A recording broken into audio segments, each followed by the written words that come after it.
We've talked a lot about copy editing on the show, and today we're going to talk to a real live copy editor.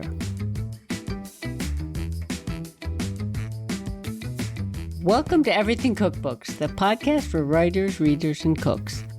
I am Molly Stevens, and today I'm here with my co-host, Kristin Donnelly. Hello, Kristin. Hello, Molly. So I feel like it's been a long time coming.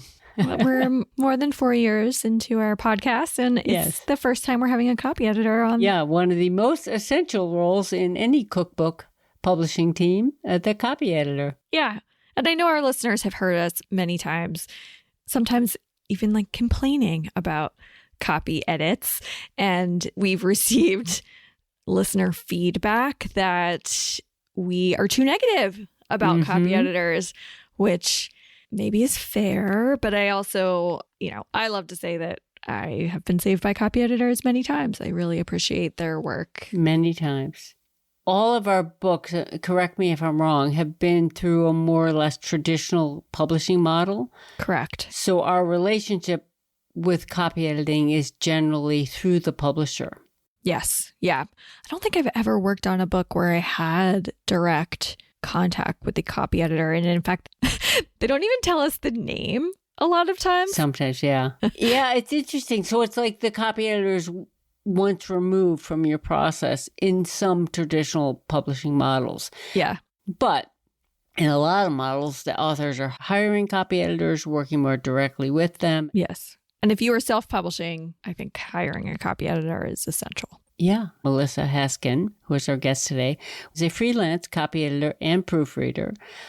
She works a lot for Penguin Random House, but she also works independently. She recently worked on the new book, Single Thread by Kyle and Katina Connaughton, which is due out this fall. And before becoming a freelancer, Melissa worked at Cooking Light and Men's Health magazine, and she teaches an online course called Recipe Editing 101, which is designed to teach you everything you need to know to start proofreading and editing recipes. Yeah. Let's bring her on. Well, Melissa, welcome to Everything Cookbooks. Thank you for having me. Well, I feel like this has been a long time coming. For real. Yeah. You're our first copy editor as a guest. And I guess let's just start with, how does someone become a professional freelance copy editor, proofreader? What was your route to get here? It was 100% unplanned. I had a different plan. I got an undergraduate degree in economics. I was going to be an economist. I didn't get into grad school, so I kind of had this kind of moment where I was like, oh no, what am I going to do? Took a year off. I took a food writing class with Jonathan Gold, of all people, and he is so nice and so fun and so down to earth. And I fell in love with the way that he did his food reviews. Just like he was telling me he'd just go eat at all the restaurants down a line of streets in LA. And that really spoke to me. So I enrolled in the master's program, focused on food writing. I did a lot of internships and freelance writing and all that stuff to land a internship at Cooking Light. And that was incredible. And then they extended me an offer. At Cooking Light, we did so many things that I realize in retrospect now that it was like so great to see how everything was laid out in InDesign and edited and proofread, and the testing process for the test kitchen. Recipe editing was one of my duties, and I loved it. And so I kept trying to be a food writer, and I tried to be full-time freelance, and it's very difficult to make a full-time salary as a single person as just a food writer. So I was still editing research papers, and then I found myself editing recipes, and I've been editing recipes a lot the last few years. I've been freelance for quite a few years. When you say master's program, where was that? I have a Master of Magazine Journalism from the University of Oregon. And then I did like all of my research and all of my papers in food writing and forced them to make an extra food writing class because I was obsessed and excited. Oh, nice. Very cool. So did you actually go to Oregon for that? And then did you move to Birmingham for the Cooking Light? Yeah. So I'm an Oregonian. So the University of Oregon wasn't particularly far from where I grew up. I had always wanted to go there. And then, yeah, Birmingham was very unexpected. I put all my stuff in my Camry and drove with like $500 in my Wow. bank account to Birmingham, Alabama. That's awesome. Wow. Now most of your work is on books. Is that true? Or are you copy editing many different types of things? Yeah, so I really stress, like when I teach my cookbook copy editing class, it's actually recipe editing, because cookbooks are fantastic and I love them. But if you can edit a cookbook, you can edit recipes, and then you can work for companies and bloggers and individual clients on sets of recipes or ebooks or all those things. So I do that, but I also do some research editing. I don't think I did any this last year because cookbooks have just been so busy, and recipes. And then I teach my class. What is research editing? So a researcher sends me like a 20-page research article on usually something related to economics. It's going to be published in a peer-reviewed journal. Often they speak English as a second language, but they are required to publish in English. All the research journals are in English in order to stay relevant in the industry. So I just check to make sure all their language makes sense and isn't confusing. It's important for me to have that background in economics because I can actually understand what it is they're trying to say and try to help them say it in a way that makes sense, because that barrier can be really difficult. Mm-hmm. It's interesting. So it's like totally separate from all the food related work. It's like I love doing different things. That's one thing about being freelance, is it's like so nice to be able to do a range of different things. As an editor, you talked about, you wanted initially to become a food writer, but you discovered an aptitude for editing. I'm just sort of curious, like, if you can define what is that makes someone a good recipe editor? I don't know. I guess I'd be curious what you say about this, right? Like I found food writing to be very difficult, especially at magazines, because you're given a word count and it has to be in a certain tone and it has to include all these different things. And you're stressing over every single word being perfect. It was really hard for me. Whereas recipe editing was, I don't know, just easy for me. You're just paying attention to details. Mm-hmm. Mm-hmm. We had checklists at Cooking Light of things that we were looking for in each recipe. And then I had my boss looking over my work, kind of teaching me what to do. And that was just so invaluable. And I felt like I picked it up and I really enjoyed it. I think that being a recipe editor, you're paying attention to details and cooking techniques and norms and all those things, right? I think that a lot of people come to my class and they think that they know how to edit recipes because they're a chef.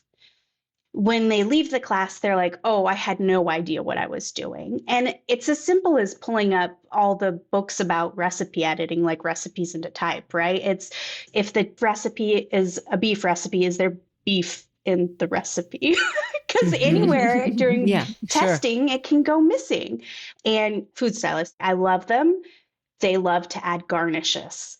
And did the garnish make the recipe? And is the recipe in the right order? And are you putting wax paper in the oven? Are you trying to saute in a cold pan? Like, what are all these? You're looking for a million different things. Yeah. I like for our listeners to be able to hear all the potential, I guess like holes in a sense. And I've experienced the same thing when I used to edit recipes. People would say, how do you edit a recipe? Yeah. Right. People just think like somebody writes it out and it's automatically perfect, or I don't know. Yeah.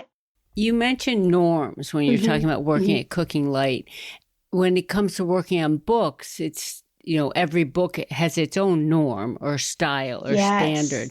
And we're really curious about what you learned from working in magazine that you're able to apply to books, and maybe what you've had to adapt. I think it's really hard because when you work at magazines, you're so used to, especially print magazines when I did, because I not as many print now, but you're staring at every word over and over, and everyone's talking about every word in such detail.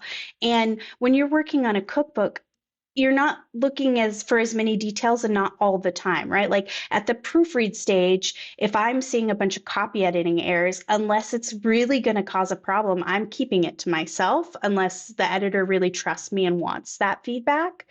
Because once that book has been laid out and is beautiful and on the page, there's a reason, and it's hard to change a bunch of sentences just because you want them to look pretty or read right. You're really looking for typos at that point, you know? But magazines really taught me to pay attention to every detail. At Men's Health, I was a research editor, and there's a bunch of exercises in there. And as a research editor with the copy editors next door, we'd be like acting out every thing that the like magazine doing said. squats in the editorial offices. Because we didn't want someone at home to read it and not be able to figure out what to do. We wanted to make sure everything made sense. You've mentioned copy editing and proofreading, and we want to make sure people are really clear on what those differences are. Yeah, so proofreading is really exciting to me sometimes. I love to do it because I find it to be easier, but you typically get a PDF file from your contact. And it has all the pictures, everything's laid out, and you're just using markup tools and like Acrobat. And it's that final check for typos and errors. Whereas copy editing, you're like getting in, you're changing the sentences, you're making sure all the words are what they mean, and that, you know, the instructions don't have any nested instructions. That one drives me nuts when someone's like, throw the thing into the prepared oven with the prepared baking sheet, but they didn't tell you to preheat the oven or line the baking sheet. Got it. So nested meaning they haven't given you the full preparation. Yeah. Like add the vinaigrette and there's no vinaigrette made already. Yes, that's something that happens a lot, right? Is people think that everyone knows what everything means. So they'll be like, add the dressing, add the this, add the that, but they didn't explain that that's what you were making. So then you're looking around your kitchen like, do I need to find a vinaigrette or did I make it already? Mm-hmm. You mentioned with proofreading, you're working in a PDF, so your changes are minimal. You're not moving these around. You're flagging. But with a copy editor, you're working in what type of document? Yeah, copy edits are usually Word with track changes. Some clients will do Google Docs. Some publishers oddly do Google Docs. Yeah. How is it for you with adapting to the different style guides and the different like styles within a document? Because I do remember even for me, that was a challenge coming from Food and Wine where that style was so ingrained in me. And then I was like, oh, it doesn't have to be this way. Okay. I think I had that moment too with my first cookbook where I was like trying to force everything to be in Cooking Light style. And I was like, wait a minute, let me take a step back and go read a few books and make sure I'm doing this right and see how other people are doing it. A lot of recipe editing is realizing that there's a bazillion different styles out there and there's no one right way to do things. There's obviously like things where if you do something crazy, I'm going to say something, but my job is not to take out someone's voice or tone or style. And every book has a different style sheet. It has a different goal. Every publisher and every editor at every publisher has their own little style sheet and style guide. And that's somewhat hard if you're working between publishers. The nice thing is they're not quite as big as I imagine the Food and Wine style guide to be. Like Southern Living style guide's like 200 pages, right? Like they will tell you how to heat the oil in the pan for fried chicken and then how to make the fried chicken in the style guide. And that's how they want it said in the recipe in every recipe, right? Whereas cookbooks, you can do what you want a lot more. That's not as rigid. Right. It's going to be the author's fried chicken, not Southern Living's fried chicken. Yeah. Although it's interesting because some publishers have a style guide. I'm almost wondering if they provide it now more as a courtesy, like a suggestion. I feel like the style guide from the publisher of the last book I did was just that. It was a recommendation. Like if I didn't have an opinion about something, default to this. But if I had my own way, I wanted to do it. And then there's some no-goes too. You did say something about different levels of copy editing. Yeah. How do you know what level it is, or what does that mean? Yeah, when I'm working with a publisher, sometimes they're just really honest about what it is. And so I have one publisher who will say, this is a light copy edit or a heavy copy edit. This is the rate. This is the timeline. Can you do this? Other times it's just a copy edit. And then it gets even more difficult because some publishers require metric conversions and others don't. Some require you to work with the author and others don't. Even further down that hole, authors these days, I think that My guess is that authors used to only be like recipe developers, and I love working with recipe developers. They know how to work in Word, they answer emails, they did everything they did for a reason. They can answer any of my questions. And when I work with first-time authors who are perhaps influencers, I've found that some of them are not able to answer emails and they are not able to work in Word. And so that brings an extra level of complexity where if I have an issue, I have to get on a Zoom and I have to explain to them what the recipe looks like and what the problem is and ask if they know how to fix it. Which is not exactly what I thought I would be doing. I mean, I understand because some influencers weren't planning on getting a book deal, and like interns are transcribing TikToks and handing them to me. And then sometimes that's called a heavy copy edit or a developmental edit, but it can veer into ghostwriting if you're not careful. Yeah. Oh, yeah. Yeah. I guess in terms of like scope creep. Now, are you more savvy with that? So you're asking those questions? I mean, there's usually like with a publisher, they know they're powerful. They're just like, we have this beautiful cookbook by Ghirardelli. Would you like to do it? And you're always like, oh, yes, I love Ghirardelli. So there's not a lot of negotiating that I do, but if I'm working with a one-on-one client, like an author, I am 100% sussing them out to see what their skills are and how much help they need, and if they understand the process and all those things before we head down working together, because I want to make sure that I'm like properly compensated and they're properly prepared for the fun time it's going to be working with me. So scope, and sometimes a publisher or a client, because you have all sorts, will come and say, here's what we think the scope is. It needs a lot of work. It's not so much how much time they think it'll take. Here's how much time you have. Yeah. Like, how do you figure out how long all this is going to take you? I've done it enough, and I keep Excel spreadsheets of like word count, when I got the project, when I finished it, and how many hours it took. So I have a lot of data on that sort of stuff. So I know my average. And on first look, I can pretty much tell you if that book is going to be average or if it's going to be more difficult. So for example, I proofread the single thread cookbook recently, and that one took probably 3 to 4 times the average amount. And I knew that going in, because when you hear you're working on a 3 Michelin star restaurant's cookbook, you just know you're going to have to Google a lot of words. Yeah, but especially brands will come in and they don't understand how long it takes. And first time authors, last night I got an inquiry from a younger baker. I say that because I think he's like 18. He's working on his first cookbook and he wants it proofread in 1 week, which in my younger days, I may have said yes and worked all hours of the day and all weekends and tried to get it done. But now I know for me, given the size of the book and the fact that I have another cookbook that week, that it's just not possible. So I had to refer him to someone else. Do you see pages or the manuscript before you sign on? Yeah, that's a good question. So with private clients, I will not sign them on until I see their entire document, because private clients are really good about sneaking in extra recipes or having a really good first chapter and a less polished last chapter.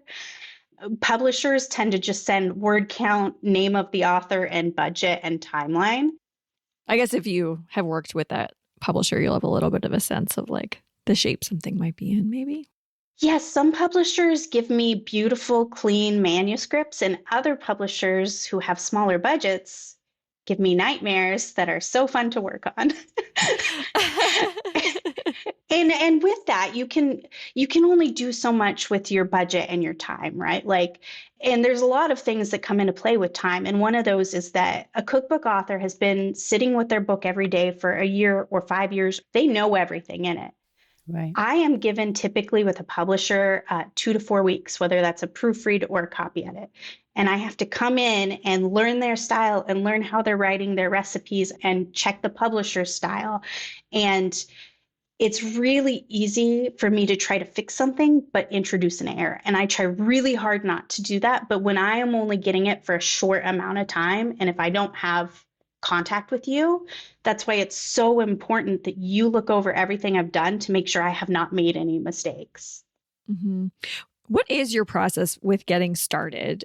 How much time do you spend learning the style guide? And do you kind of like do a read through before you edit, or what's that process look like? I've got a few new publishers this year, and I always ask, like, hey, can you send me your style guide ahead of time? And they're like, okay, well, we're not going to do that. And so day one comes, and it's like, if I work with a publisher enough times in a row, what I'll do is set up a Perfect It style sheet. And Perfect It is like a non-AI based software that runs in Microsoft Word. And you can program it to check for consistency of specific things, like if tablespoon is spelled out versus abbreviated.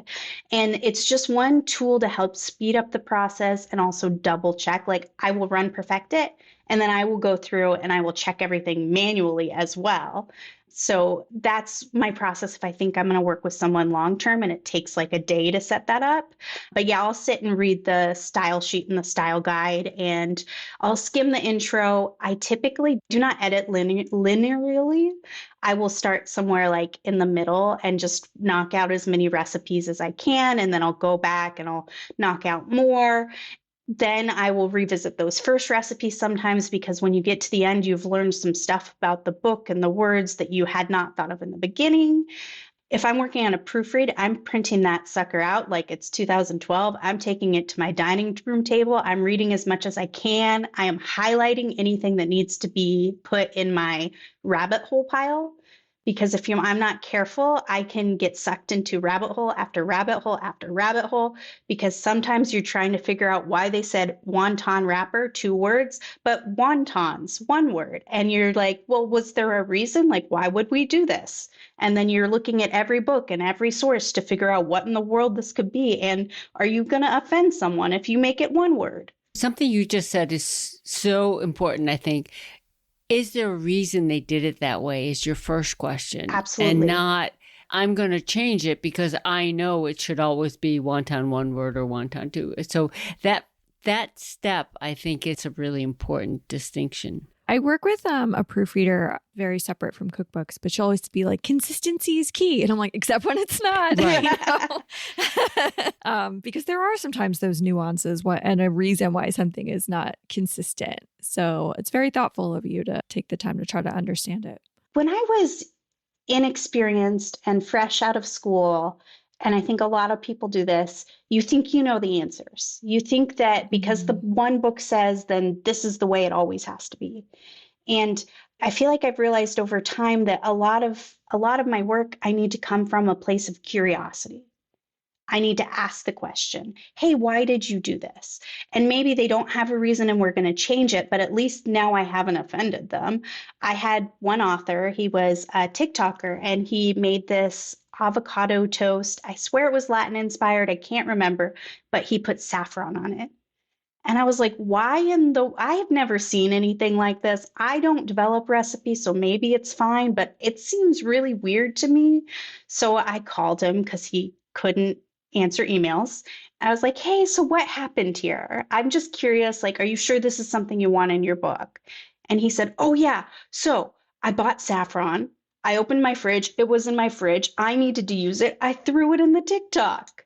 And I was like, oh my gosh. He's like, you're right. It's kind of pretentious. Let's take it out.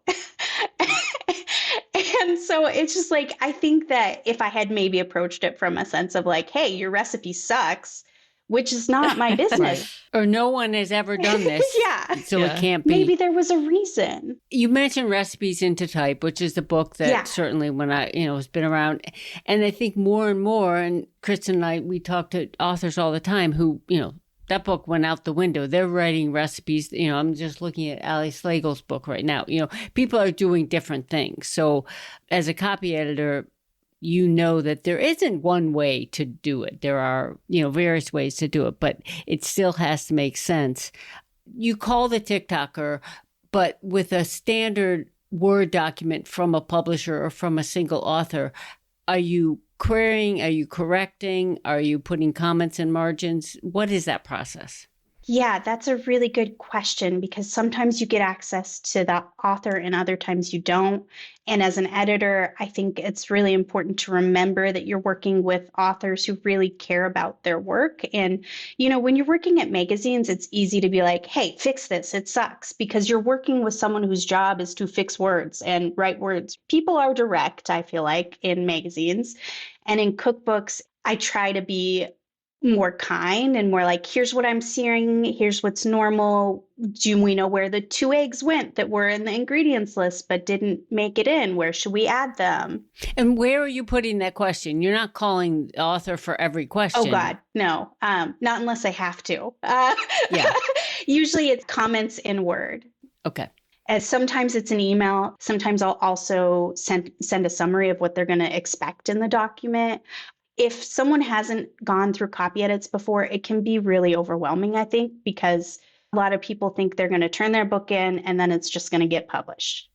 And copy editing is opening every can of worms you possibly can to get everything right? Like there's a bazillion questions. How hot is the pan? What size is the pan? Like, where are you stirring? Are you stirring? Like people, if they have not included all those details, there can be a lot of asking questions, but also a lot of reviewing because I might have to rewrite a step. And then if I've rewritten your step, it's really important you review that. I'll even tell you, like, if you don't like it, rewrite it on your own, but here's why I changed it. Do you flag every change you make? With publishers, yeah, track changes is always on. Yes, they see everything. And so if you have never seen a copy edited recipe, it's like you're getting a lot of red because it's very technical, very dense compared to, I think, fiction or nonfiction. Yeah, it definitely can look a little bit overwhelming. Yeah. Let's talk a little bit just about your business. You mentioned getting an inquiry last night. How are people finding you? So freelance is you have to be good at everything. You have to make your own website, your own marketing, your own contracts, negotiate your own rates. It's a lot of business running. Marketing is a million different things. I have Reddit ads. I'm on Readsy. I'm in editorial directories. I reach out directly to publishers. I reach out directly to clients. I don't know how everyone finds me. I try to ask them so that I can do whatever it is that they did to get to me again. Yeah. Do you have like a fun cohort of other copy editors, or are there like organizations that you join? Or I wish there were more groups of copy editors where we could sit and talk about the problems we're dealing with and how we're solving them. Yeah, I don't know of any huge groups of copy editors. I do know of other wonderful copy editors. There are more experienced copy editors than me. Susan Williams, she was the copy editor at Cooking Light. She knows copy editing of cookbooks and recipes so incredibly well. You also do some developmental editing? Yeah, I would say developmental. You're still getting a finished manuscript from a publisher. So it's still really important to remember that process of like, the pictures are going to be taken soon. The manuscript is done. Your job is not to rewrite the entire thing or cut recipes or move them around or change them. You're not like a consultant typically. You're making sure that the introductions kind of all work together and aren't repeated. And you're making sure that the recipe size makes sense. Something I see often is like it's a cookbook for families, but then half the recipes serve one. Well, who's the one person that gets to eat? So then I'm talking with the author about, can we change this to serve 4? I'd like you to make that change because it's going to change the cook time, the proportions, what you're cooking it in. And I can make all those guesses on my own if you want, but I really want you to double check and make sure. When we scale something, it's important we're not just changing numbers. So I guess 2 questions. If you're doing a developmental edit, are you making changes or you're making comments that you then send back? And then my second question is, how do you switch between these 2 brains? Or 3 even. Yeah, 3, yeah. Like if I was doing a developmental edit and I was a copy editor, I'd want to, I could talk about rabbit holes. Yeah, I do a lot of comments, but I also will email the author or work with the author or ask them to change things. And we might go back and forth a few times if I have access to them. And how do I switch between them? Yeah, proofreading is probably the hardest because you really have to focus on, is it oat milk instead of oat milk? Is it a mouse instead of a moose? Those sorts of things, and not try to fiddle with everything, which can be hard. with developmental editing, I ask all my clients what they want because sometimes the line is not clear and sometimes it's okay to do all those things. I will say sometimes it's infuriating when you're the person overseeing the work and someone has done something they're not supposed to. So I was the project editor on one cookbook. We sent it out for a copy edit. It came back. There were not any single tracked changes in the document other than metric conversions that were unnecessary. Oh, and look, I had done a pass on the manuscript, but I'm not that good. There should have been track changes. So we found out that the person that was hired was a chef and didn't know what a copy edit was. So we sent it out again. This time, the person did a copy edit and a developmental edit. And I think one place that we sometimes learn is seeing other people's edits. And this person had written a bunch of like, this intro sucks, change it, which is, if you know how to developmentally edit, like that's not as helpful as saying like, I think the story would do better if we included these types of details. Could you rework it? Maybe it would look like this. And so that was hard because I had a week, 3 days to look over the copy edits and put them in. And you're dealing with some copy edits that aren't necessary, but then also some developmental edits that don't really belong there. And I just didn't have time for developmental edits. So I think it's really important to understand, does your client really have time for everything? And then to provide them with the appropriate service. Right. Yeah, that gets so subjective, right? Like, this intro sucks. Yeah, like, sure, maybe you're right. Not helpful. Not helpful, and I don't have time. I love your trick of, for proofreading, printing it out and taking it to the dining room. To me, that's like, I see how you can sort of trick yourself into knowing which brain is operating at this point. But do you have a favorite part of your job? Oh, gosh. Some people don't enjoy this kind of work, which I find weird because I really love it. I love searching and finding all the different new problems that come up in every single manuscript. Like, no matter how much you know about recipe or cookbook editing, every project is going to have something new that you have never thought of. And that's really exciting because you're constantly learning. I think it was a single thread cookbook. 2 things happened where I was like, I'm going to get the author. And she had written like, you can watch tulips grow on your table in front of you, millimeters during dinner. And I was like, that's not true. And I was so ready to get her, but I Googled it and it's true. It's absolutely true. And I had no clue. And then she had written like a font of knowledge. And I was like, it's a fountain of knowledge. So I Google it or pull it up in the dictionary. I was like, oh no, it is a font of knowledge. I learned something new every time, like the tulips, the font. Maybe everyone knows all these things, but I did not. Yeah. Well, it's funny listening to you talk, Melissa, like you're sort of joking, I'm going to get you. Like there is a little bit like, I got it. I found the mistake. Like you're looking for things, you want to find things. And I think sometimes authors, we do feel like our copy editors our manuscripts are in such good shape that they can't find anything. And so they go after things that they should have left alone. I think if there is a tension sometimes between copy editors, in my experience, it can stem from that. Like it may not be standard, may not be consistent, but does the reader know what I mean? And maybe I like this turn of phrase kind of thing. Mm-hmm.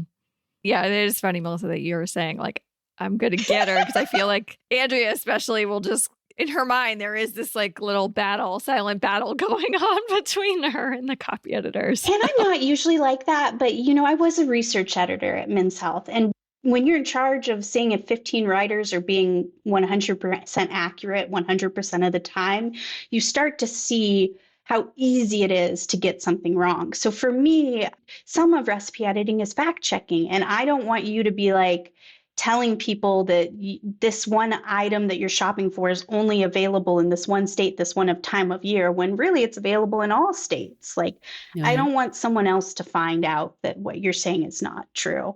And I would never actually say, I got you. I'd probably just be like, hey, I found this fact. I was hoping we could change this. Right. I really do appreciate the work that copy editors do. I think one of my greatest moments when I realized the value of a good copy editor, it was a complicated step in a recipe. And I had overcomplicated it in my complicated brain. And now that I go back and read my original draft, it was like, oh my God, I couldn't even get through that. And the copy editor had managed to parse out a better sequence. And I was like, thank you for saving me from myself. So yeah, we need our copy editors. Totally. Yeah. So you teach a 6-week class on recipe editing. Yes. For years, I had a lot of people asking how it is they could get into recipe editing. And then I was talking to publishers and they were seeking me out, which I thought was weird because publishers should have long lists of editors, right? So they were telling me that they have copy editors in their freelance pools, but the copy editors aren't quite getting recipe editing. There's some kind of disconnect. They're good at copy editing the prose, but not the recipes, or? Well, so these publishers publish fiction and nonfiction, right? So they're freelance copy editors. Yeah, great Got with it. words, not quite understanding the nuances of recipes because there are so many. And so I was overtaxed. I was getting a lot of inquiries from a lot of publishers, and I could not keep up with all the inquiries I was getting. So I decided I would teach a class, and I put about 200 hours worth of work in, and I sent it off to 4 or 5 other recipe copy editors to review. And then I taught a 6-week class where we cover everything from how to order the ingredients to all the common errors you need to look for, where to look for clients, all those sorts of things. And then I taught it again, and I think it was probably better the second time I taught it since I had no idea what I was getting into. I teach it through myself because I tend to cuss a lot, and I'm not sure a university would let me do that constantly. And I also like to give very difficult, tricky homework and be in charge of it. So my class is for editors, copy editors, recipe developers to learn how to edit recipes. Cool. You teach it live on Zoom. Yes, it's 6 sessions, an hour and a half each, optional homework. I say the homework is really where the value is because I learned under Ann Taylor Pittman at Cooking Light, where it was my job. And when you are learning on the job, it is so difficult because you're so worried about getting everything right and what everyone thinks about you. If you have the opportunity to let someone else review your work, I think that's huge. So I give everyone the opportunity to do homework. Do you have more work than you can handle? Absolutely. There is so much cookbook work and recipe work out there right now. And there's also work that I don't take. So I don't work with families that are making family cookbooks. For me, that tends not to be an area where people pay the rates that I would like to make so that I can afford things in my life. There's probably a way to work with families, whether that's maybe teaching a workshop or some way to do that, but that's not a group that I work with. I mostly work with bloggers and publishers. Yeah. And bloggers on books or on their blog? Both. And that's another tricky thing because they have those long intros that are written with SEO and you don't want to mess with that. You just want to fix the recipe.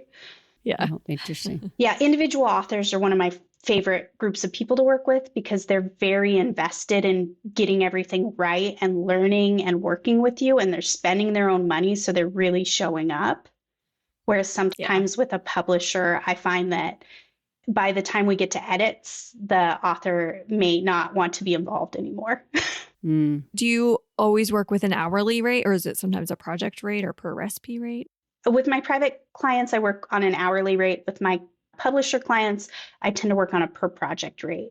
Okay. And when possible, I try to work mostly with private clients because they tend to pay significantly better than publishers. Publishers are fun. They have great projects, but I think you've covered this in the podcast before. Cookbooks aren't going to make you rich and publishers are not really paying rates that are they're not sky high rates. Yeah. Are the private clients, the rates are better and they also pay more quickly than publishers? Is that a factor as well, or are publishers pretty good about paying on schedule?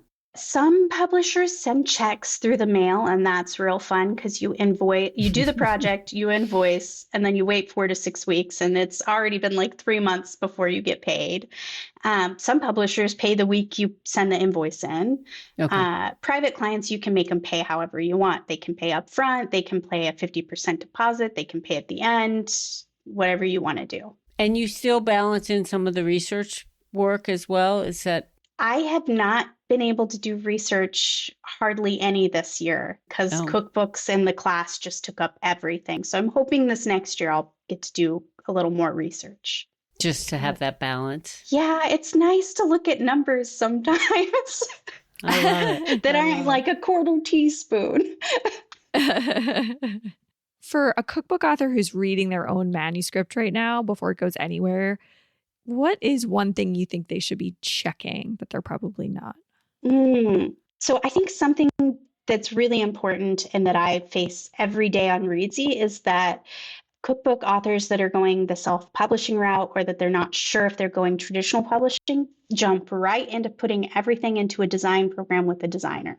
And they haven't done copy edits or developmental edits or proofreads. So sending a PDF to someone that early in the process makes everything so much more expensive and complicated, because then you as the author either have to work in a design program or you have to send all the changes back to your designer after you look them over. So it makes the process so much harder. Other than that, I mean, there's like 80 billion things you can do when you're making your recipes, right? Make sure all the ingredients are included. Make sure you don't have crazy amounts. If you knew all that stuff, then there wouldn't be a need for me. So don't learn it. There's still going to be things. Oh, absolutely. I promise. I'm just one editor. I'm sure everyone does everything differently. So yeah, it's so fascinating. Well, Melissa, we just thank you so much for coming on and sharing with us. I learned a ton. Well, thank you for having me. Thank you for listening to Everything Cookbooks. For more about each episode, subscribe to our newsletter at everythingcookbooks.substack.com. There are other ways to support the show. You can go to everythingcookbooks.com and check out our totes, our t-shirts, our sweatshirts, or other merch. Or you can just buy us a round of coffee. You can also leave us a 5-star review on Apple Podcasts or wherever you listen. Thank you, as always, to our editor, Abby Circatella. Till next time, keep on writing, reading, and cooking.